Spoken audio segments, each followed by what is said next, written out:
네, 전두환 전 대통령이 연희동 자택에서 출발해 광주지법으로 향하고 있는데요. 출발 당시 일부 시위대에게 욕설을 하기도 했습니다. 네, 앞서 검찰은 징역 1년 6개월을 구형했는데요. 현장에 나가 있는 취재기자 연결해 보겠습니다. 이호진 기자. 네, 광주지방법원 앞에 나와 있습니다. 제가 서 있는 곳은 법원 앞 초등학교 옥상인데요. 법원 주변으로는 경찰 통제선이 만들어지고 법원 안팎으로 수백 명의 경찰이 배치돼 긴장감이 흐르고 있습니다. 오전 8시 40분쯤 연희동 자택을 출발한 전 전 대통령이 곧 법원으로 들어올 예정입니다. 전 씨는 부인 이순자 씨와 함께 자택에서 검정색 승용차를 타고 출발했습니다. 이곳 광주지법 도착 예정 시각은 대략 오후 12시에서 1시쯤이 될 것으로 예상되는데요. 차에 오르기 전에는 시위대에게 신경질적인 반응을 보였는데 말 조심해라며 욕설을 한 것으로 전해집니다. 일부 지지자들에게는 손을 흔들며 인사를 하기도 했습니다. 전 전 대통령은 앞서 2차례 법정에 출석했습니다. 지난해 3월에는 신경질적인 반응을 보였고 지난 4월에는 한마디도 하지 않았습니다. 검찰은 지난달 5일 열린 결심 공판에서 전 전 대통령에게 징역 1년 6개월을 구형했는데요. 당시 검찰은 최종 의견에서 판결을 통해 역사적인 정의를 바로 세워달라고 재판부에 요청했습니다. 선고 재판은 오후 2시 시작됩니다. 김정은 부장판사의 판결 요지 설명과 선고순 등으로 진행될 것으로 보입니다. 네, 이 기자 재판이 시작된 지 2년 6개월이 지났는데 그동안 재판 과정 다시 한번 짚어주시죠. 네, 검찰이 전 씨를 사자 명예훼손 혐의로 기소한 건 2018년 5월입니다. 오늘 선고 공판까지 하면 19번째 재판이 진행되는 겁니다.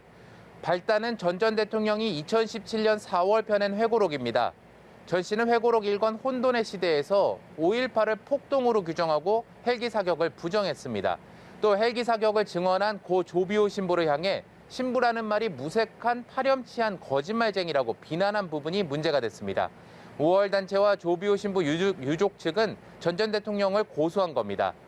재판이 진행되자 전 씨는 무단 불출석과 관할 변경 신청 등으로 재판을 수차례 미뤘습니다.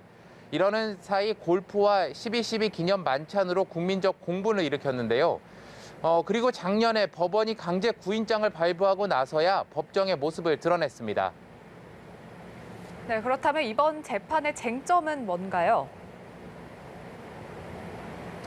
네, 이번 재판은 사실상 5.18의 진상 규명과도 연결돼 있습니다. 전 씨를 법정에 다시 세우기 힘든 만큼 이번 재판을 통해 5.18의 진실을 조금이나마 밝히겠다는 게 5월 단체의 생각입니다.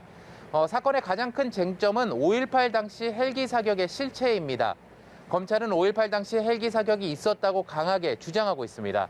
광주 전일빌딩에서 발견된 탄흔에 대한 국립과학수사연구원의 감정 결과 국방부 특별조사위원회의 5.18 헬기 사격 보고서 등을 근거로 들고 있습니다. 반면 전 전 대통령은 지난 4월 법정에서 당시에 헬기에서 사격한 사실이 없는 것으로 알고 있다며 헬기 사격을 전면 부인했습니다. 변호인도 최후 진술에서 관련 증거가 없다며 헬기 사격은 비이성적 사회가 만들어낸 우상이라고 밝혔습니다. 네, 이 기자 그렇다면 광주 시민들의 반응은 어떻습니까? 네, 광주 시민과 5월 단체는 전 전 대통령에 대한 엄벌을 촉구하고 있습니다. 지난주부터 광주 각계가 릴레이 기자회견을 열어 전 씨를 단죄하는 역사적 판결을 내려달라고 재판부에 호소해 왔습니다. 전 씨를 향해서는 5.18에 대한 진정성 있는 사과를 요구하고 있습니다. 5월 단체와 시민들은 잠시 뒤인 오후 1시쯤 법원에 집결할 예정인데요. 선고 직후 전 전 대통령을 만나려는 시민과 막으려는 경찰 사이의 충돌 가능성도 있어 보입니다. 지금까지 광주지법에서 연합뉴스TV 이호진입니다.